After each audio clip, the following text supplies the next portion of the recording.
Leo hii kwenye safari ya mafanikio ya maisha, watu wengi sana wamekuwa wakianza vizuri lakini wakifika katikati wanafeli. Ukichunguza jopo kubwa la watu ambao wana changamoto maishani ambao wamefeli kimaisha, wengi wao huwa walikuwa na mwanzo mzuri sana. Lakini kuna wakafika katikati, kabla kufika on the peak, wakajikuta wamefeli. Ukichunguza kiundani utakuja kugundua sababu kubwa ni walishindwa kusoma vizuri alama za nyakati. Yaani walidhihirisha uwezo wao kabla ya muda hujafika. Utakuta mtu anadhihirisha yeye ni nani kwenye jamii. Anadhihirisha malengo yake, anashindwa kuwa msiri. Anatoa malengo yake mbele za watu, mipango yake yote mbele za watu, bila kujua nani rafiki wa kweli, nani adui.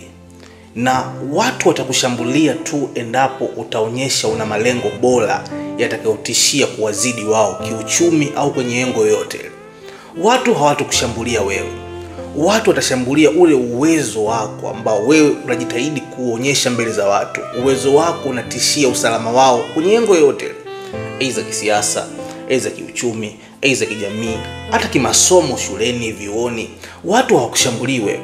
Watu wanashambulia kile kitu ambacho kipo ndani yako, ambacho kitakunufaisha wewe au kitakufanikisha wewe.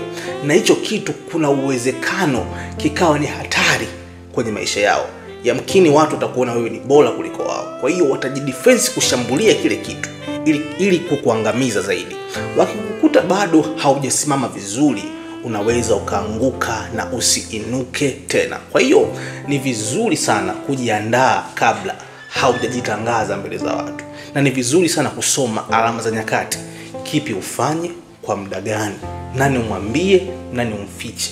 Hata kama nani umwambie, kipi umwambie, kipi usimwambie kwa muda huu. Ukijifunza vizuri elimu hii, utajikuta ni mtu ambaye unafanikisha zaidi mambo yako kwa wakati sahihi bila kupingwa na kitu chochote kile. God bless you. It's me, Leo Viazia.